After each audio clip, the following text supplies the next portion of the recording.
Aujourd'hui, on entend souvent parler de qui entre les USA et la Corée du Nord a le plus gros missile, ou alors du dernier épisode de Game of Thrones.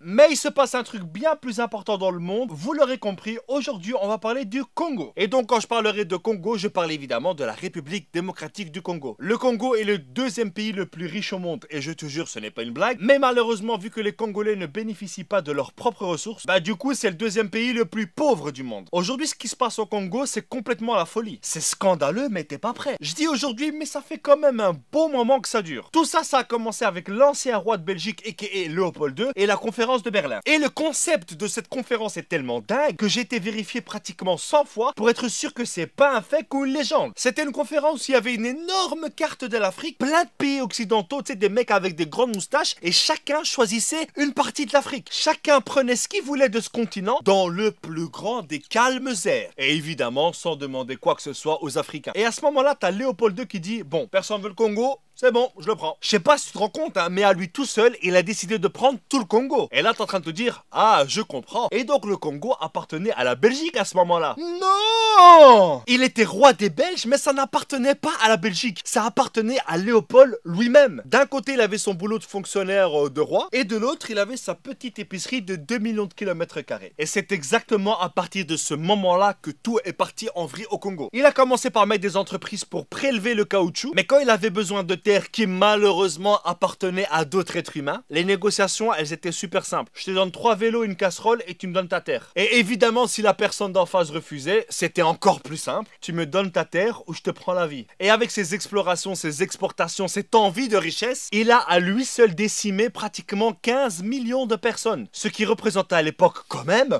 la moitié de la population congolaise. Là c'est chaud là. Là, c'est chaud, quoi. Et le pire, c'est qu'il a jamais mis les pieds au Congo. Il faisait tout ça à distance. Évidemment, un jour, t'as les Congolais qui en avaient un peu marre de cette situation et qui ont exigé leur indépendance. Et là, t'as les Occidentaux qui ont dit « Ok, ça va, vous pouvez. » Du coup, il y a les Congolais qui élisent leur premier ministre, c'est Monsieur Lumumba, et leur premier président, c'est Monsieur Kasavubu. Et là, tu dis, ils ont un premier ministre, ils ont un président, ils l'ont élu, c'est bon, ils sont indépendants. Mais c'est mal connaître l'Occident. Le Congo avait évidemment son armée constituée de Congolais, sauf tous les hauts gradés, caporal, chef, capitaine, ce que tu veux, ils étaient tous belges. Donc pour un Congolais, tu lui dis qu'il est indépendant, mais que son chef s'appelle quand même Eric Van Den Put, mais où est le respect? Du coup, après seulement 3 jours d'indépendance, l'armée se rebelle. Quelques semaines plus tard, la province du Katanga se dit indépendante. Et pour ceux qui ne savent pas, Katanga, c'est juste la province la plus riche du Congo. C'est là où il y a du cuivre, de l'uranium, des diamants, enfin bref, la folie. Et c'est là aussi où il y a plein de pays occidentaux qui prélèvent tout ça. À ce moment-là, Lumumba demande l'aide de la Belgique qui lui disent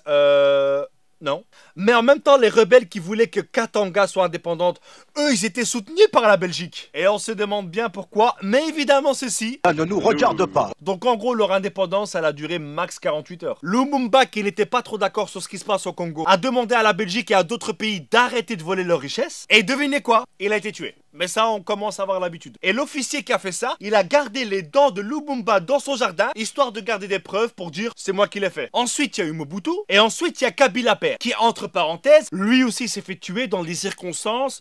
Voilà, on a rien vu. On ne voit rien, on sait pas. Et là, il se passe un truc de dingue. T'as le politique belge Louis Michel qui travaille pour l'Europe, qui vient au Congo, et qui dit, vu que Kabila père est mort, on va donner le pouvoir logiquement à son fils, alors qu'il y avait un vice-président. Et ça a été justifié en disant que, vu qu'il y a des conflits, voilà, on va mettre son fils en attendant d'avoir des élections. Ça a duré 5 ans. Ça fait quand même beaucoup la période de transition. Et aujourd'hui, ça fait 16 ans qu'il est président. Et là, il est en train de vouloir changer la constitution, histoire de rester encore 2-3 siècles. Je sais pas si vous êtes au courant, mais il y a quelques années, il y avait un zoo de Congolais à Bruxelles. Et quand je te dis zoo de Congolais, je te parle pas d'animaux venant du Congo, mais bien d'un zoo humain de Congolais, où des familles belges venaient toucher les petits cheveux crépus des petites filles congolaises. Ah, comme c'est mignon! Aujourd'hui, un élément qui fout bien la merde au Congo, c'est le coltan. C'est juste un élément indispensable dans nos smartphones. Ça empêche à notre smartphone de trop chauffer et ça lui empêche d'effacer toutes nos données lorsqu'il s'éteint. Tu comprends maintenant à quel point ce truc est super important. Et pourquoi c'est aussi grave? Eh bien tout simplement parce que ce sont des femmes enceintes,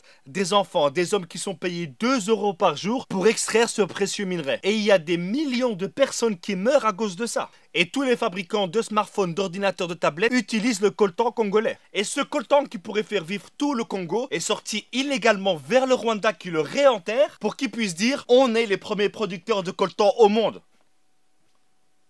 Quoi ?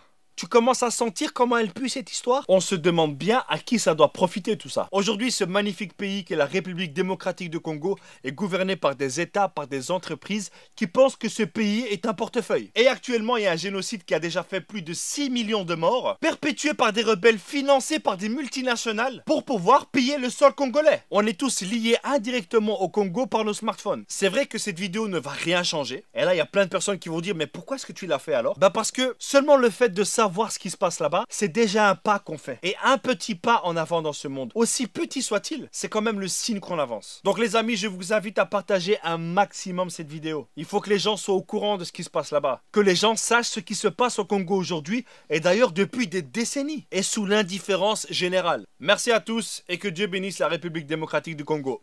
Ciao. Nous avons connu les ironies, les insultes, les coups que nous devions subir matin, midi et soir, parce que nous étions des nègres. Nous avons connu que la loi n'était jamais la même, selon qu'il s'agissait d'un blanc ou d'un noir. Qui oubliera les fusillades? Les cachons furent brutalement jetés. Ceux qui ne voulaient plus se soumettre au régime d'injustice, d'oppression et d'exploitation.